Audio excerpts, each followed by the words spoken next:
TorahCafe.com.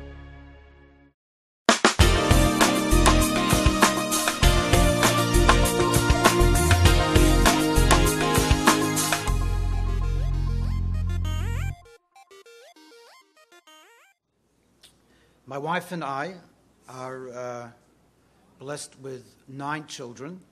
Well, allow me to qualify that.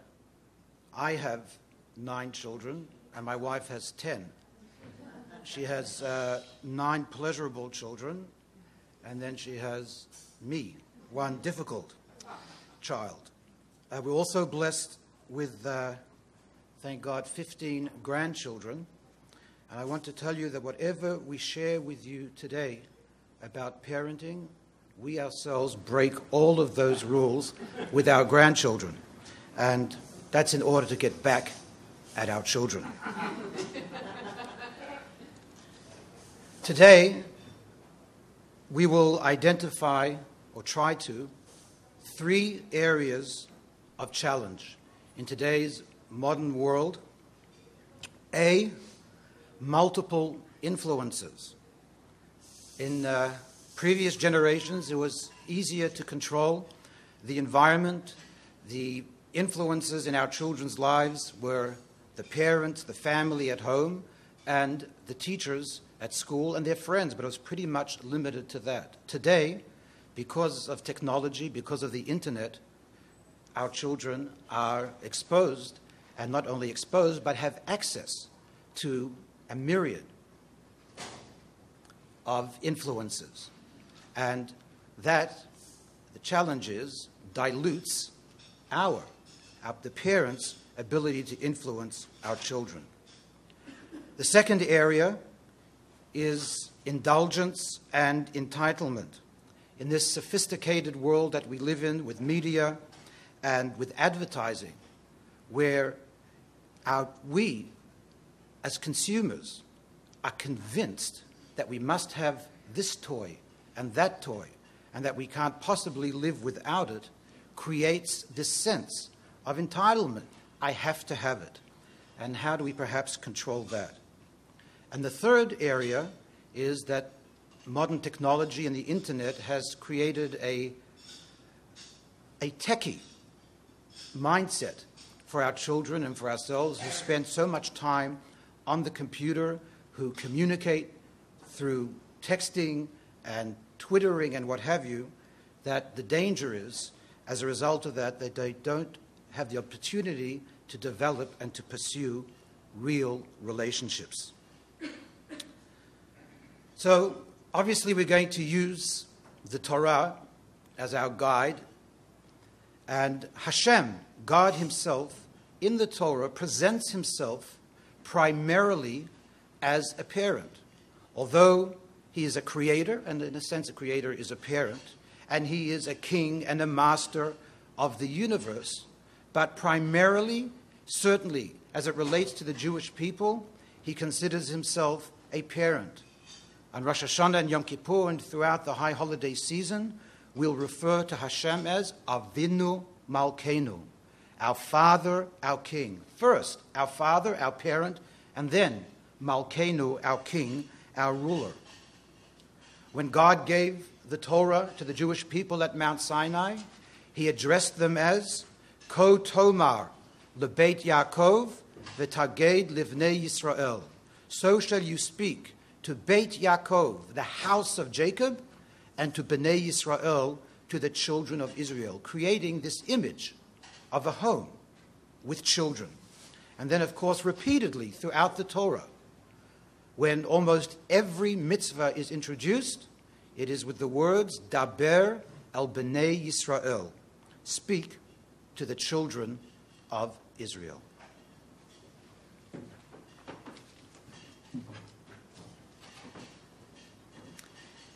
So let's look at how Hashem started the relationship with us. And so we look into the first verse in the Torah, and he could have started anyway. He could have started with the most important mitzvah to give us, the most important commandment. But he didn't. He chose to start with Bereshis bara Elokim. And if you look into Rashi, and see the comment that he makes on Bereshis, he says it's Bishvil Beis Rashis, because of two firsts. He separates the word Bereshis, and he says it's Beis and then Rashis. Because of two firsts, Hashem created the world. And what were those two firsts? One was because of Torah, which he calls his first, and the second is because of Yisrael, the Jewish people. What is that saying to us? When he starts the Torah and says, I created the world because of you. And we need to do the same for our children. Give them that feeling of that everything else that I do is because of my family. The family is my first. That's what Hashem told us. That's what we need to make them feel. That my work, my volunteerism, my hobbies, everything else is to enhance my first. And that should be our family. When we can give them that feeling that they're first and everything else is after that or to enhance that, then they don't have those insecurities. And we're in a world where when we look at what Hashem has to combat, it's anti-Semitism. Everybody hates the Jews, right? That's what makes Jews insecure. Everybody else hates us. But if we figured out and learned and realized how much Hashem loves us, we would come through that. We would be okay. And when I listened through this entire weekend, the different rabbis describing the love that Hashem has for us and how much he wants us to relate to him and that he needs our relationship and all the beautiful things that we heard, that is what can carry us through everybody else's hatred. And the same with our children. When they look around the world, it's frightful.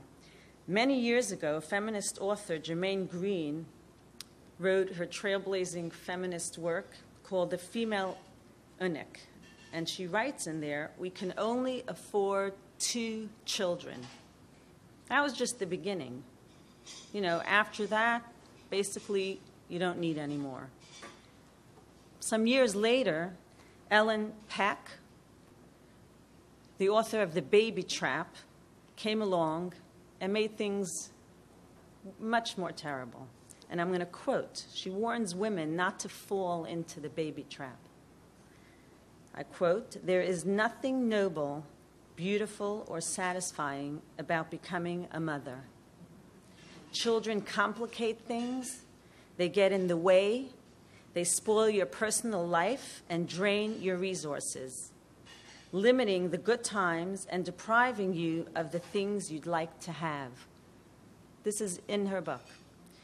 And then she writes that her husband moans, "I married a lovely, attractive woman, and then she turned into someone's mother." And then, if that's not enough, Time magazine was very cooperative this week, and their front cover article is "The Child-Free Life." And the subtitle, "When Having It All Means Not Having Children." This is what the world is telling our children. It's not normal. They feel like a burden to society, like a nuisance, and parents are affected by what they read. We can't say that there's no influence from society. We're all affected. And if the attitude that these children that we're bringing into the world are getting from what's around us, they're going to feel very insecure. They're going to have to deal with the anti-Semitism of being a child. What we deal with, they're going to have to deal with. So it's up to us to be like Hashem and to make sure that they know that they're our first. that we love them. There's nothing more important than them in this world. And that everything that we do is to enhance our family. You know, I used to, when I first arrived in Atlanta 29 years ago, so when you have 2 kids and you go to the supermarket in a double stroller, they're a little annoyed that they have to hold the door open for you, but more than not, they're kind of okay with 2 children.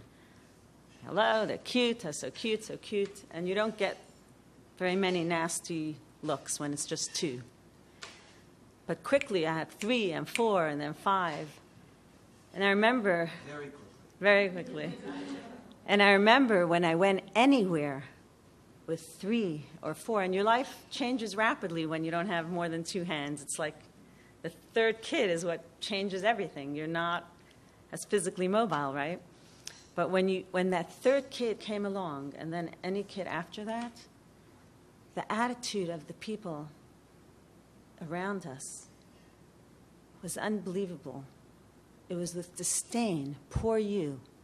You have your hands full. You know, the rolling of the eyes, it was like, oh my God. It's like nobody likes children anymore. What happened from last year to this year? I used to walk in and it was like everybody was smiling, and all of a sudden it was like, you crazy woman? And this is what people are dealing with.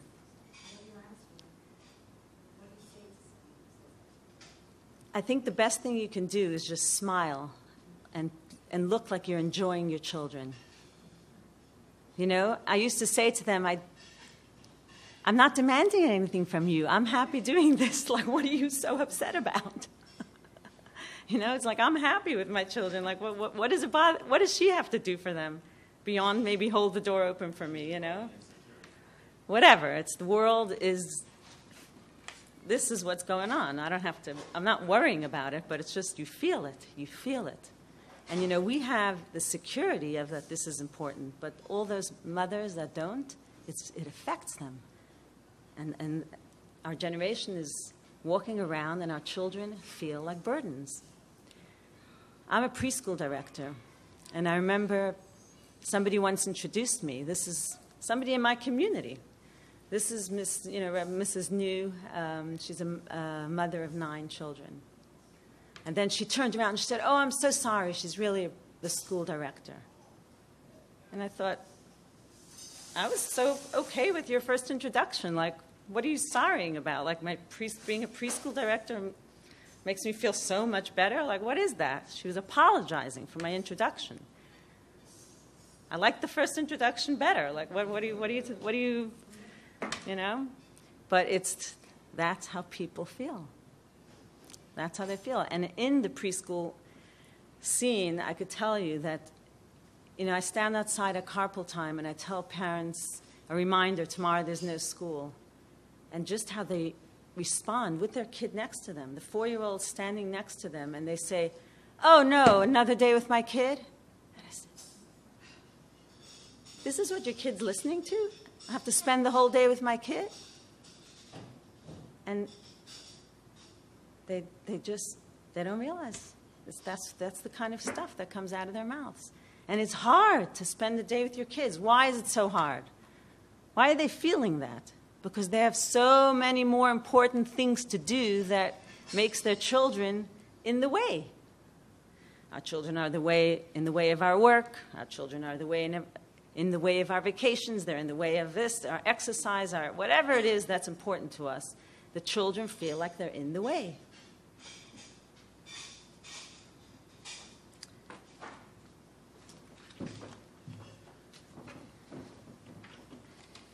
First of all, you should be really impressed with JLI and its influence that Time magazine coincided their article with the retreat in order to be relevant and timely.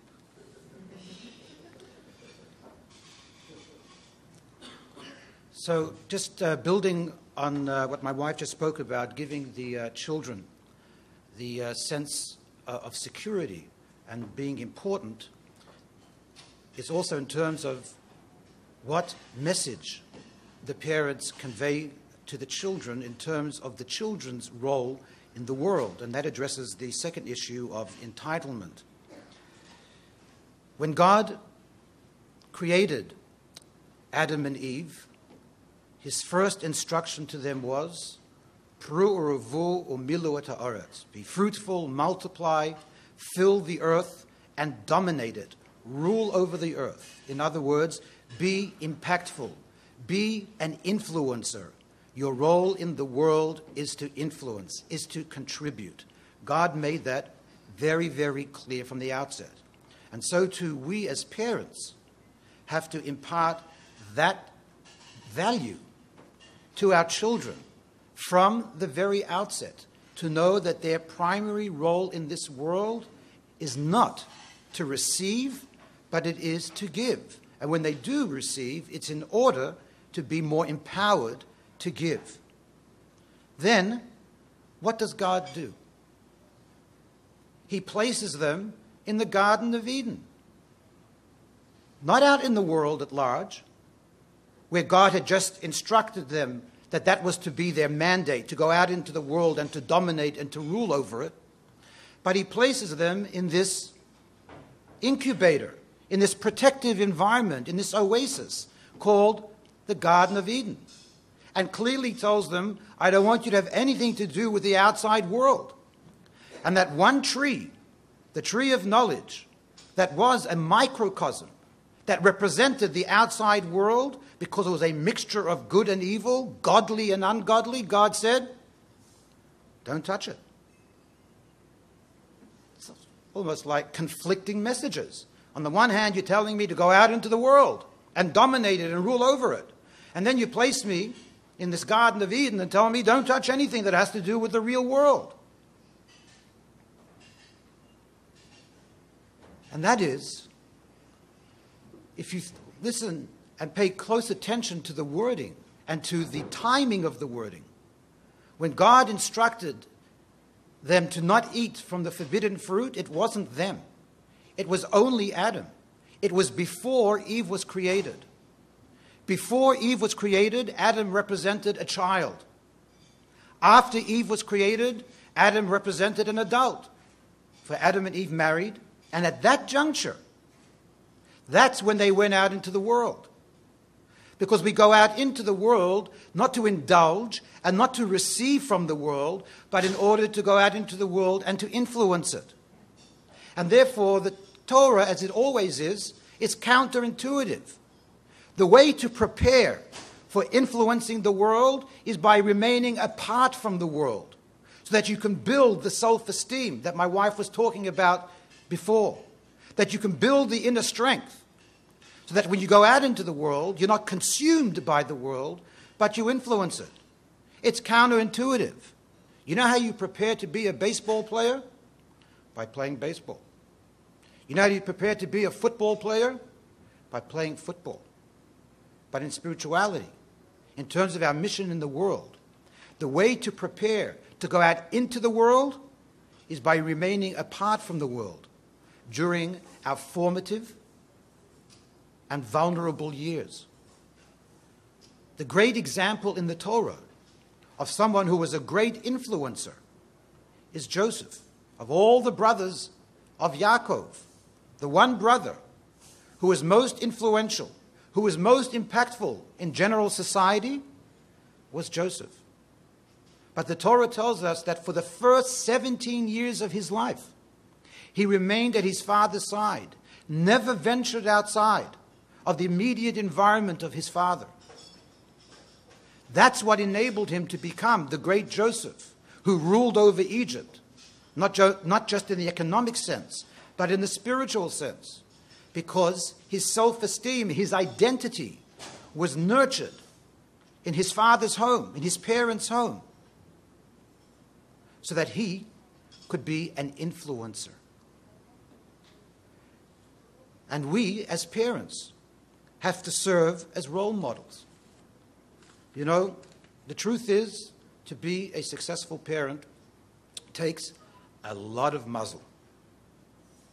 But there is a little technique too. I remember when I first came to Atlanta, and I was intimidated by the thought of having to be a fundraiser, to raise funds, to ask people for money. And I really didn't feel qualified. I had no training in yeshiva to be a fundraiser. So one of the first things I did was I went out and I bought a book on fundraising. And I remember the title of the book was The Art of Fundraising. And in the introduction, the author writes as follows: 1/10 of successful fundraising is technique. 9/10 is hard work. And so too with parenting. There is technique. There is hard work and muzzle.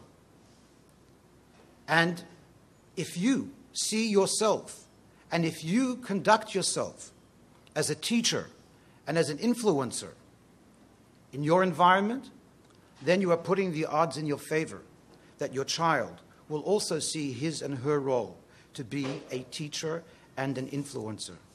The Torah gives us, as parents, one and one only instruction. V'shinantam levanecha. And you shall teach your children. The only instruction the Torah gives us as parents is to be a teacher, to be the primary influence in our children's lives. How is Hashem, our role model, our parent, the primary influence in our lives? Because there are rules and regulations that govern our lives from every single day, from the moment we wake up to the time that we go to sleep. There is a law, there is an instruction, there is a guidance from the Torah how to conduct yourself.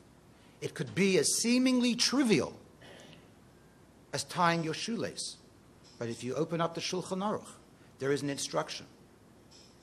And parents have to, in this society, you may have to force yourself. You have to overcome the other influences that we spoke about earlier to establish yourself as the primary influence in your child's life.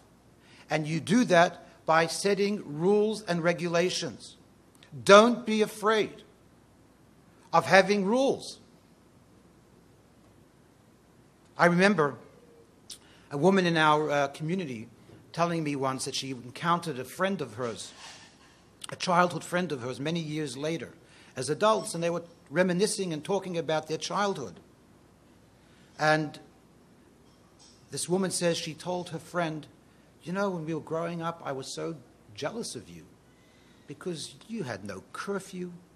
You could do what you want as you please, and I was just so jealous. She said, you were jealous of me? She said, I was jealous of you. Your parents showed that they cared. I always felt that my parents didn't care. Don't be afraid of rules. Don't be afraid of appropriate discipline. It establishes the proper dynamic in the relationship. And that is that we are parents, that we are authority figures. I have to tell you, when I hear kids or parents say, oh, my daughter is my best friend, or my son is my best friend, my father, I cringe. That's the wrong dynamic. Your best friend should be your peer, who's the same age as you, or your sibling. Your parent is an authority figure. And the only instruction that the Torah gives to a child is not to love their parents. It is kabed, to honor, respect, and revere your parents.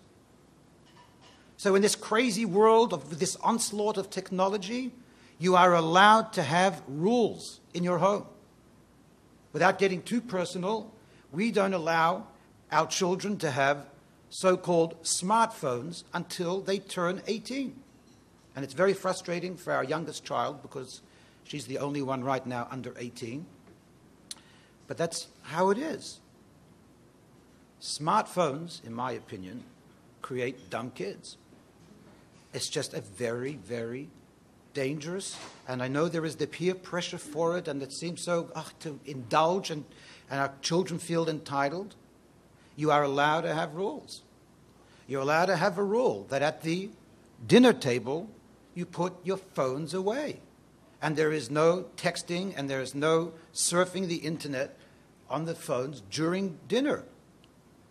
As parents, that's what also when we spoke about the third issue. The techies having these pseudo-relationships that are not real, that are virtual. Don't be afraid. And I know your child is going to challenge you, and you're going to feel really guilty when they tell you, but all my friends do it, and then I've gone to my other kids' home, and they're over there, they can do whatever they want. And then it makes you and I as parents feel like failures. Look, our kids are maybe not as happy. They're not as enjoying life as much as their friends are. We're failing them. They may not appreciate it now, but like that story of that woman, she realized that perhaps her parents weren't as focused, weren't as committed, because they didn't have the rules. It's a tremendous challenge, and you have to be up for it. You know, in this world today, throughout history, there are millions of love songs that have been written. All you need is love. I want to know where love is. But only one song that I know of, entitled R-E-S-P-E-C-T.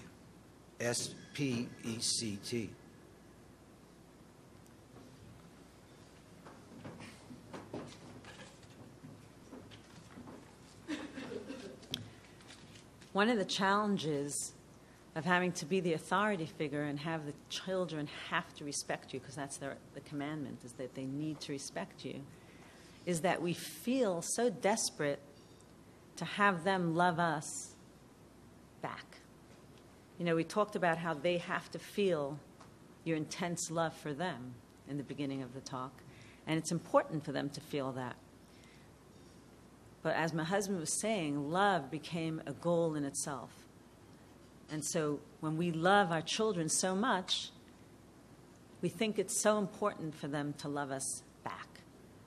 And we're willing to forfeit their respect for their love, which the Torah doesn't say anywhere that they have to love you. It just says they have to respect you. But it's our weakness that we're so desperate for love that we want them to love us back. There's a part of it that doesn't even work. A parent naturally loves their child. It's like instinctive. A child could love you back, and probably will if you're their parent and you're being a good parent. They do love you back. But they will never love you as much as you love them. And I think that parents don't know this. And so we're trying to equalize the love. We want them to love us as much as we love them. And they won't. I want you to hear an example that the Gemara, the Talmud, gives us about a scenario when it talks about thieves and what the laws are.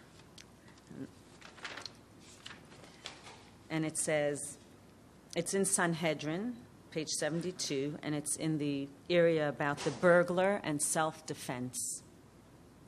In the case of a father who intrudes upon his son, the son must assume his father has peaceful intentions, unless he knows otherwise. Whereas a son who intrudes upon his father, the father should assume his son will kill him, unless he knows otherwise. What is this? What does this mean? What is the Talmud talking about?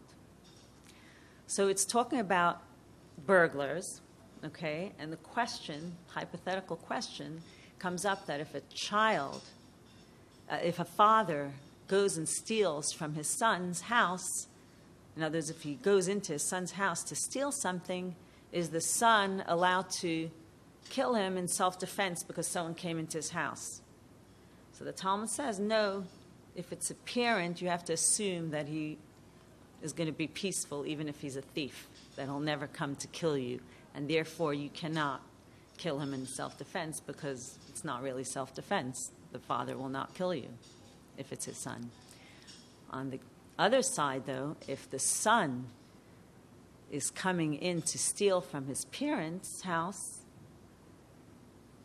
then the father could assume that if he's found and he feels threatened, that he might kill you, and so you could stand up in self-defense first. This scenario helps you understand that the love of a parent, even if he gets into the worst case scenario, being caught, jail, whatever it might be, he won't come to kill his son. And the Torah talks about normal people. Of course, there's always that exception. But a child will save himself in the worst case scenario, and he could come to kill his parent. So right there you see that the love is not equalized. A parent instinctively loves his child more than the child will love their parent. And I think this point, if we know that, then we won't be so desperate to equalize that love.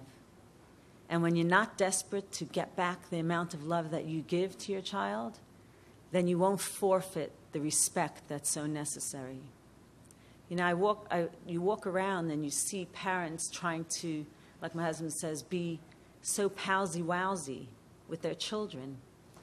And actually, the kids hate it. No kid likes it when you start acting like a teenager. You know, when we dress too young and the clothes that we wear are the same clothes as our children, they're embarrassed. They don't like it. They want their parent to be their parent, not their teenage sister.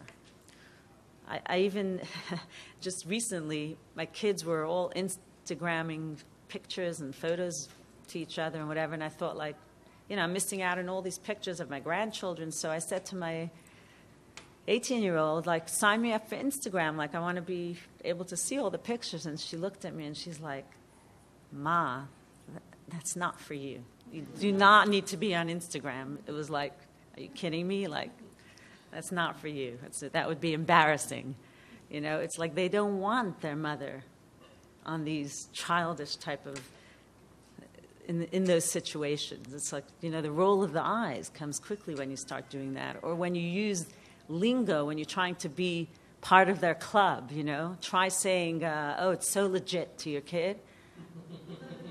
That's the kind of face you'll get. Or if you start using things like YOLO and cray-cray and, I don't know, these new terminologies. I don't even know what YOLO stands for. I just hear it so much. But I'm saying if you start using that terminology, they just, like, you stop dead in your tracks. Your children will start looking at you and, like, they cringe from it. They don't want that from you. A child wants a parent, and they want to respect you. They really do. We just have to remember that the respect that they have for us is even more important than equalizing the love, because that will never happen.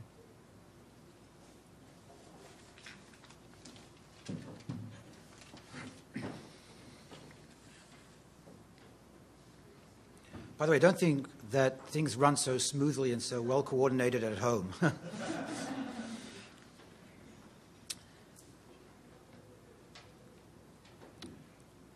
Just to complete this concept of respect, and that the Torah's instruction to children to respect their parents, the Shulchan Aruch, the Code of Jewish Law, has a whole chapter of laws that highlight the manner, the practical manner in which a child must respect his or her parents. And it's really required, essential reading just to highlight a couple of those laws, which you do not find so common in today's culture.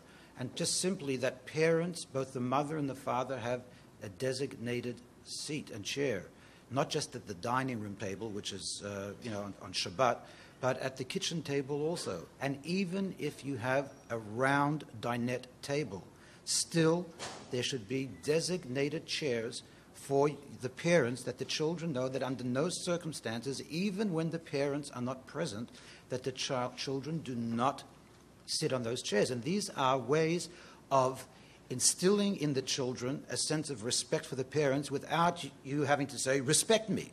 Because that's a tough way to gain respect, by saying, I demand of you to respect me. It is that there should be normative behavior in the house that highlight respect. And it also means sometimes it's common today for kids to call their parents by their first name. That's unacceptable according to Torah law. Mother, father, mum or dad, that is a title. And just like anyone of respect is referred to by their title, you're Rabbi, Rabbitzin, Mr. President, so too mother and father, mum and dad is a title. And it should be recognized by the children as a title. But again, I just want to say that I really think it is required. It's easy, with the internet today, just to Google the Kitzur Shulchan Aruch, the laws of Kibud of the aim of respecting one's parents.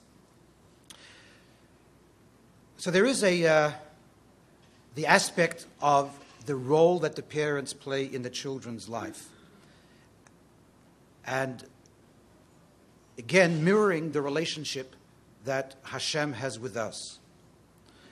And that is that today there is this whole idea that because we live in a world where we have so many obligations and so many different commitments, that today you hear about the importance of spending quality time with your children. And that somehow spending that quality time with your children will overcome and fill the gaps of time. Well, think about our relationship with Hashem. We say in our prayers every single day, HaMechadesh betuvo b'chol yom tamid ma'aseh v'reshit. That God renews the act of creation every single day, continuously. And Chassidus and Kabbalah explain that creation is communication. And that means that God communicates with us constantly and consistently, an ever-present presence in our lives.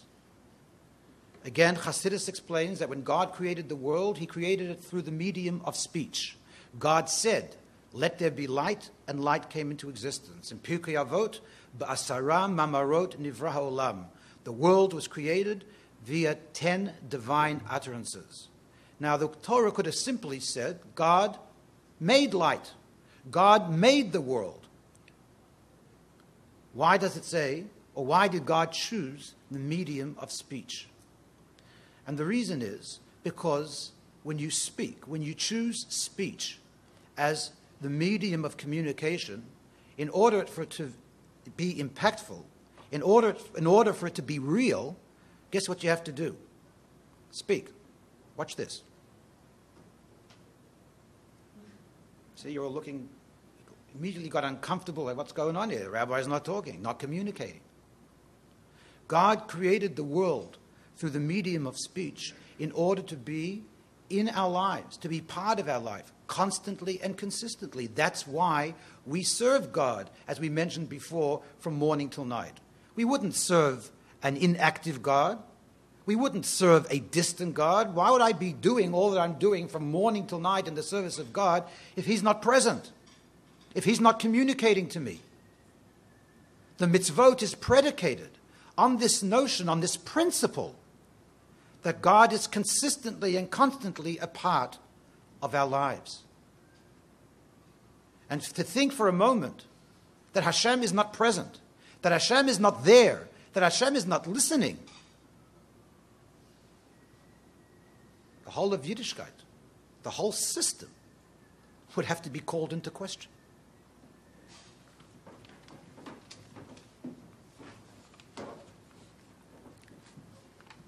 Quality time, I believe, is a fictitious concept created by absent parents. What is that, quality time? Do you really think that your kids want every minute of your attention when you're around them? They do not. They really don't. When you get too involved in what they're doing, they really like they walk into another room. You know, if you start listening into every conversation they have, or if you want to be part of every little game they're playing, they're not interested. Quality time is the most ridiculous concept I have ever heard of. They want time. They want your availability. Children want your presence. They're interested in knowing that if I need mommy or daddy, they're right there. You know, think about when you take your first kid to school, when they're little, and you walk into the room and it's a strange classroom. They don't know anybody there and they're scared. They never were separated. They're going to, if they sense that you're leaving, they just like hold on for dear life. But if you park yourself in the classroom the first day and you start doing something where they feel that you're going to stay there, they run off and play. You know, then they're comfortable as long as you're going to stay there. You don't have to do anything with me. You don't have to talk to me, nothing. If you're going to sit in the corner for 4 hours while I'm at school, I'll run off and play. But if you start walking to the door, right, they're not interested in quality time. They want time. They want availability. It's a misnomer for us to even think that quality time is a concept. I want to read you a beautiful article that was written by J. Litvin, Alav Shalom, which depicts this really well.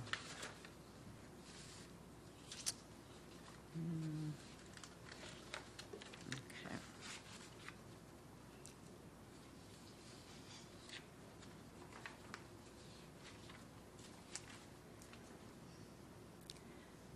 Dovey is his youngest child, and he's, Dovey, are you going out tonight, Mommy?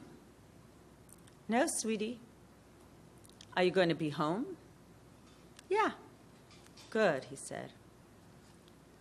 Do you have anything to do tonight, Mommy? No. Good. Why? She asked. Nothing. I was just hoping you'd be home. Do you want me to do something with you tonight? She asked. No. Then why do you ask? I was just hoping you'd be home. And I was hoping you'd sit on the couch and crochet. That's it? Yep. That's all you want me to do? Yep. Just sit on the couch and crochet? Yep, that's my favorite kind of night. So that's what she did. And then he finishes, there's a little more, but he writes, to Dovey, it seems there is some magic, some essential element in the simple presence of his parents. Something sensed, something urgent and elemental that allows his independence and curiosity to flourish. Perhaps it's our availability, the knowledge that we are there if he needs us. That's what our children need. In conclusion, I just want to sum up. Your children need to feel that when they walk into a room, your eyes light up, that they are everything. And they need to feel that parenting them is pleasurable, not a burden. They need to sense that you're joyful in having them and that everything you do for them, yes, there's a little pain in parenting, true, but that mostly they're wonderful and it's pleasurable to have these children. And they sense if your eyes light up when they're there or if you don't. Let's make sure they sense that. Number 2, make them feel that they have a certain responsibility in this world so that their love and their being the center of your universe doesn't turn into entitlement, but that they're here for a purpose. There's responsibility. There's something that's needed from them. That's really important, that there's a mission for them.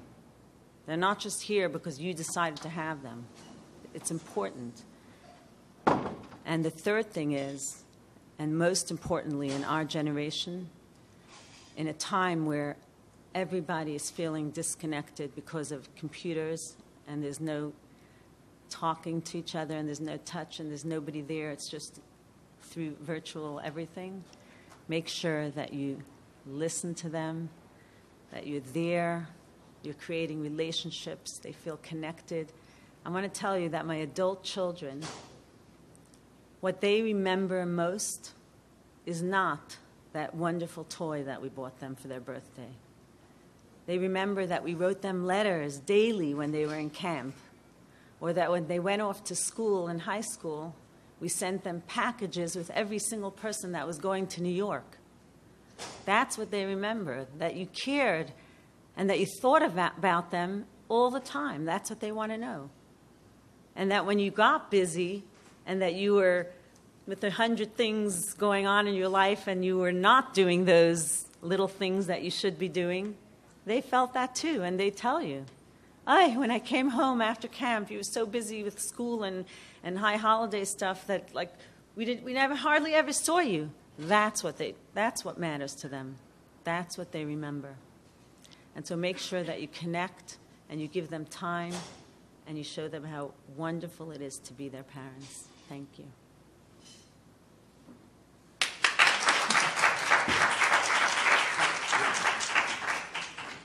I guess we can take a few questions. I'm going to serve as the moderator, and my wife will answer the questions.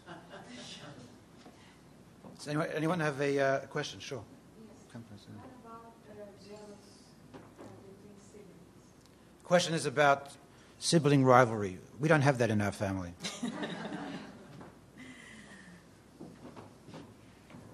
you want to say it? No? I think that sibling rivalry comes from really vying for a parent's attention because they're not sure of their place. That's where it stems from.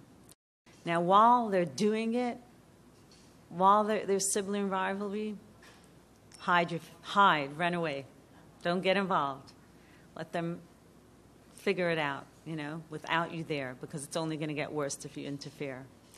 But when you sense that there's some sibling rivalry between your children, at another time, take the opportunity to make sure that they each feel their place with you so that they're not vying for that attention. In other words, what is sibling rivalry? That they think that the next person has more of their parents' attention, or that there's something that you are highlighting more about that other child than about them. And a big thing that we have to be careful about is what we say to our children. What are we highlighting? Are we highlighting someone's talents in front of everybody? Maybe that's not the thing that we should highlight as a big thing, because it's God-given, and that person the next kid might not have it. And if you're valuing that as such a big thing in their lives, then it might create a little sibling rivalry, and they might not be old enough yet to appreciate that they have something that you value just as much. So you have to be careful about what you're highlighting when they're young, because that could create some of that. So a good thing to sometimes highlight is stuff that everybody could work on and achieve, so that I see that you're studying really hard, not that you got 100 on your test. Highlight effort, highlight good character, because everyone can work on good character and they can get there. Highlight that respect, highlight kindness, highlight things that everyone could achieve. But to say you're the most beautiful, yeah, that's going to make the next child feel like maybe she doesn't think I'm that beautiful. And they can't get there. If you say you're kind, or that was a kind thing to do, don't say you're kind, that was such a kind thing to do. I could also do a kind thing tomorrow. It doesn't make them feel that there's something that you value in her that I cannot give you. And that can alleviate some of it. Yeah, there's a question back there. I just say one thing. And what about when you have a special child home and automatically I think children, if you explain that to them and you have a good conversation about it, that this child needs more because he can't fend for himself or do whatever it is that the other children do, eventually kids, if you involve them in it, they could appreciate. I'm not saying there's no resentment if you're really giving everything and they're losing out, but if it's with reason and they just need some more help, I mean, you have to balance that in a family and get some more help and have someone do some things for that child so you could be with your other children. But in a general way, the kids sense that importance too, and they shouldn't really resent that if everything's taken into consideration. What's your advice on the little one likes to get irritate or annoy or just make fun? The big one then wants to beat him up because he's got the hormones raging and he's stressed and, so they get into these kind of battles where they're, beating each other up and they're making noise and then they're coming to me and, then I have to save them and punish the other one and get involved. So what do you recommend?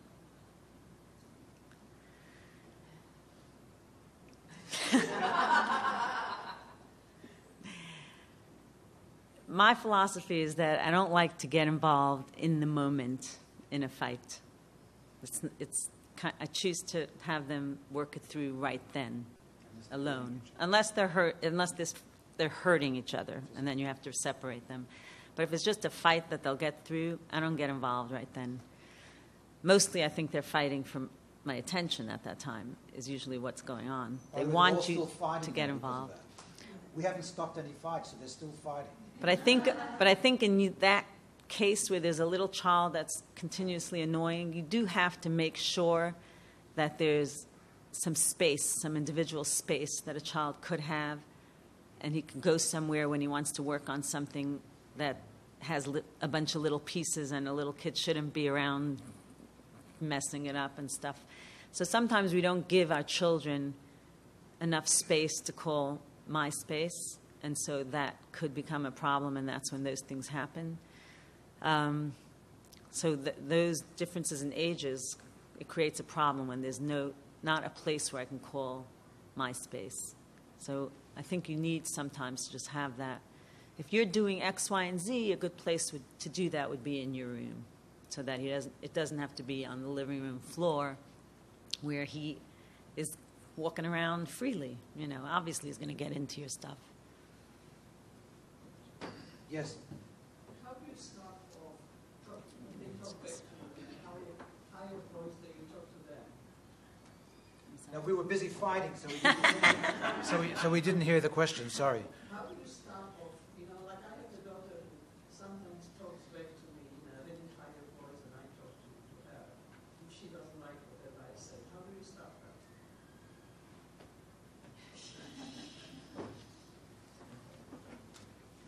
My husband said just ignore her, but I don't think I can do it. No, I don't think you ignore disrespect because it just grows. I think disrespect grows.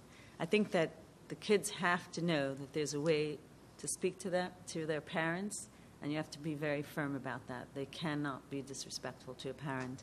Now, I think it's okay to say to them that I know you're upset, but there are rules about respect, and you cannot speak to me like that. And then walk away. Don't let them, in their rage, slam back right then. But I think at another time, you have to also establish, have that talk again. But right then, you could also say it. And then you just, I'll just add that when you calm down, then you can come back and tell me. I'll just add that sometimes when you're the one being attacked, so you kind of feel vulnerable and you're wondering, maybe I did something wrong, and so you may not have the confidence at that moment to discipline your child, then I think it becomes the responsibility of the spouse to really serve as the partner and let the child know that is unacceptable for you to speak to your mother or father, whichever way it is. It's very important for them at a time like that for the children to see that the parents are partners. Parents should not be siding with children. The parents should be siding with each other. And by the way, the children, they should be siding with each other. That's a good thing. When one child gets in trouble and the other child defends the child, I consider that nachas, to know that one child is defending the other child. I always tell my children, I don't need your help. I can discipline you on my own without your help. On the other side of that, how do you deal with a parent and you have no choice in this that undermines whatever you said to the other child? Like taking this situation and they undermine it.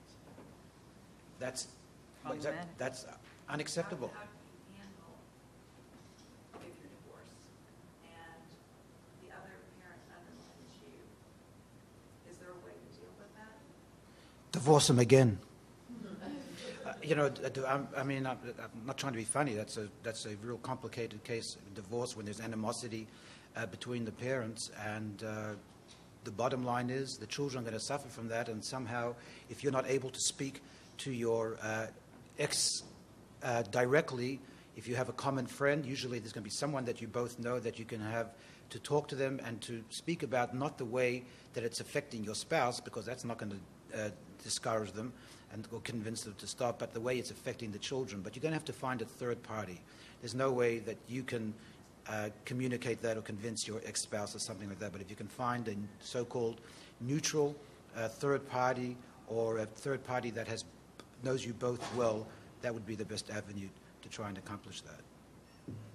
I think that just to add something, that when you talk about the other spouse inculcating respect for, the father does it for the mother and the mother does it for the father, it's even when it's not in areas of that they're being disrespectful, even if like you see a child sit down in the father's seat, the other parent should say like, hey, you don't sit in Tati's chair. A person shouldn't have to be the one to say, get out of my own chair. It's the other parent should make sure that that's upheld. And I think that when you support each other that way, then there's a strong force. We're going to take one more question. I will show a little favoritism over here. I'm going to ask Chava, who's from Atlanta. When you're talking about commanding respect, being a parent, I'm 30, but I feel like I'm maybe 20, and creating that in our home, I think is very challenging. Growing up, when I saw grown-ups, we never called anybody by their first name. I'm getting Mrs. and Mr., and we don't have any friends now. All of our kids call everybody by their first name, and our home, we have discipline in the obvious ways, but things like standing up for a parent when they walk in the room, or having a special place where a parent sits, it's so not our reality. And I can't even imagine trying to create that without feeling silly, or having my kids say, call them Mr. or Mrs. I feel like it's a very challenging time to be a parent. It's contra-culture. It's true. Everybody wants to still be 20. They don't want to take themselves that seriously. Nobody wants to be an adult. We're still children ourselves. You're right. It's a big problem. But you know what, Chava? You have how many children now? 3. And you are a parent, and you are an adult, and you're 30, like you say. And it's to start with you making sure, there was a lot of kids in our community that used to call us by our first name in the beginning when we were 21 and 22. When we got there, they would say, Yossi and Dassie, kids, and we were the rabbi, so it was even a more interesting dynamic. But we made sure that our children did not call the next adult by their first name. Even though they used to say, call me Tessa, call me, they used to say, oh, stop it, I'm your friend, that's too formal. But my kids, they knew that this is not their peer. And you say Mrs. Shaban or Mrs. Varone or, whatever it was. But they had to do that because we needed them to be respectful. It wasn't for the other person. Half the time it's for what they need to do because they need to learn respect. I know that you don't need them to call them Mrs. So-and-so, but these children need it.